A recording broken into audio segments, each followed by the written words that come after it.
So hello everyone. तो आज का हमारा जो टॉपिक है वो एक यूनिक होने वाला है कि बीएसटीसी और पीटीटी की तैयारी के लिए इन बाकी बच्चे 15 दिनों में कैसे तैयारी करें हमारी बीएसटीसी और पीटीटी की, ताकि हमारा स्कोर है वो एकदम सेफ हो सके कि 420 430 या हमारा होम डिस्ट्रिक्ट में सिलेक्शन हो सके। तो किस प्रकार तैयारी की जाए, तो ऐसे डाउट बहुत आते हैं हमारे दिमाग में कि अब क्या करें, इन 15 दिनों में किस प्रकार तैयारी करें।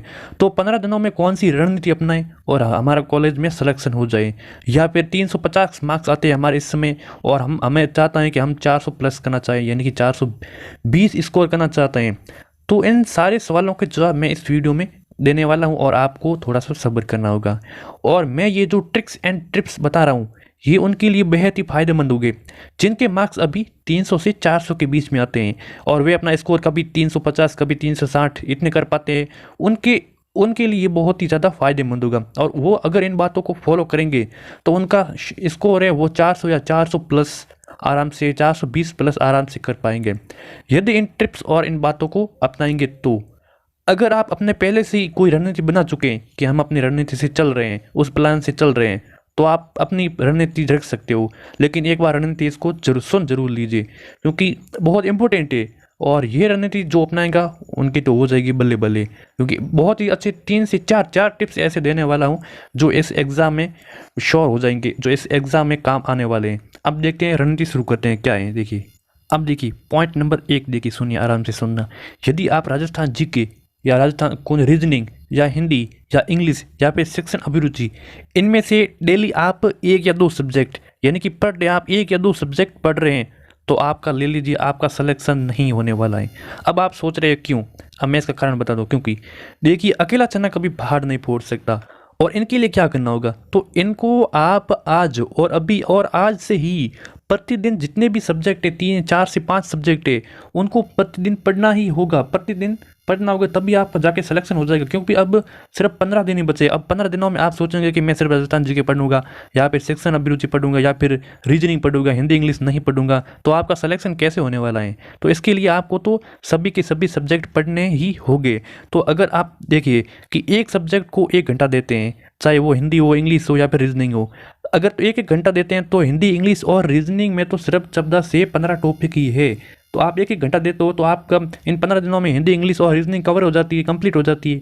और राजस्थान जी की तो आप पहले से ही पढ़ ही रहे होगे पहले से काफ़ी समय से, तो वो तो आपके क्लियर हो ही रहा है। तो आप हिंदी इंग्लिश और रीजनिंग को 1 घंटा जरूर दें, क्योंकि देखिए सब्जेक्ट के इस 14-15 दिनों में आप यही मार्क्स देने वाले हैं। तो ये पॉइंट, इसका मतलब तो यही था कि आपको इस बाकी बचे 15 दिनों में सभी के सभी सब्जेक्ट पढ़ने होंगे। आपको हिंदी भी पर ध्यान देना होगा, इंग्लिश पर ध्यान देना होगा, रीजनिंग पर ध्यान देना होगा और जीके पर। और सेक्शन अभिरुचि अब थोड़ी थोड़ी पढ़ लेनी, सिर्फ आधा घंटा पढ़ लेना होगा। अब मेन इंपॉर्टेंट यही था कि आपको इसमें से हिंदी इंग्लिश पर भी ध्यान देना होगा।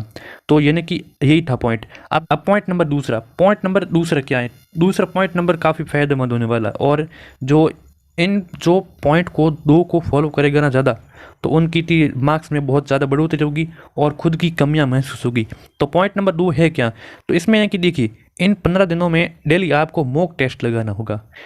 मॉक टेस्ट से क्या होगा कि आपको पता चलेगा कि आपके कितने मार्क्स आ रहे हैं। अगर आपको पहले अंदाज़ा नहीं है कि मेरे मार्क्स कितने आ पाएंगे एग्ज़ाम में, तो अगर मॉक टेस्ट देंगे ना तो आपको मार्क्स का अंदाज़ा हो जाएगा कि मेरे कितने मार्क्स आते हैं।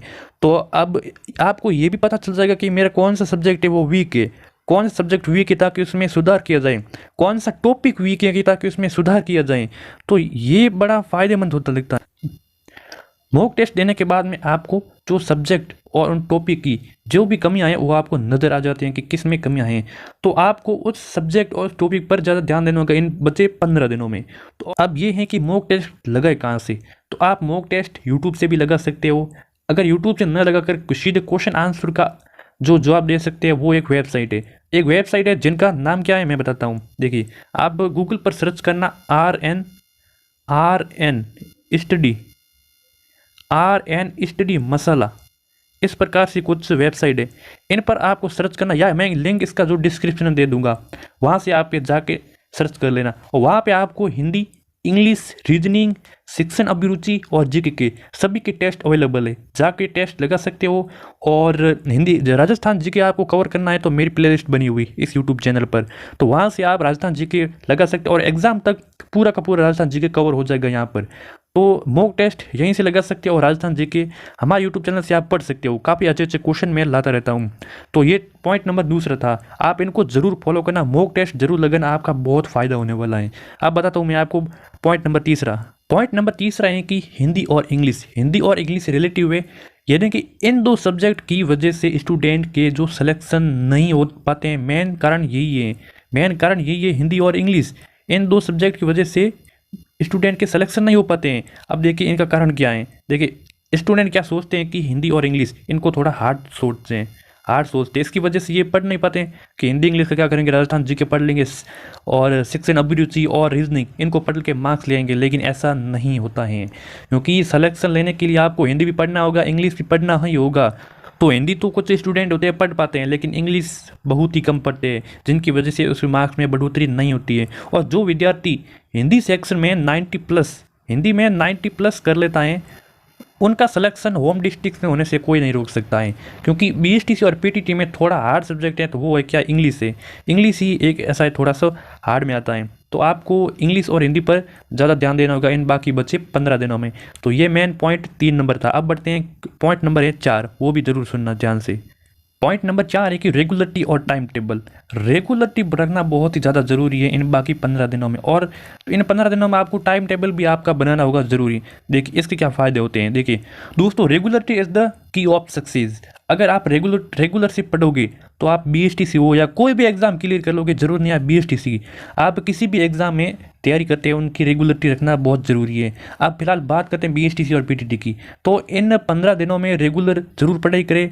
और अब बात करते हैं टाइम टेबल की थोड़ी सी, तो आपकी इस टाइम टेबल की जो पढ़ाई की दिनचर्या, उसका भी टाइम टेबल बहुत होना ज़रूरी है कि यानी कि किस सब्जेक्ट को किस समय पढ़ना है। अगर आपको हिसाब से टाइम टेबल बना सकते हो आपके हिसाब से, अगर आपका टाइम टेबल नहीं बनाया हुआ तो आपके पढ़ाई में बाधाएं जरूर आने वाली है, क्योंकि और पढ़ाई में मन भी नहीं लगेगा अगर आपका टाइम टेबल नहीं है। अगर आपका टाइम टेबल है तो आपका मन बहुत ही ज़्यादा लगेगा।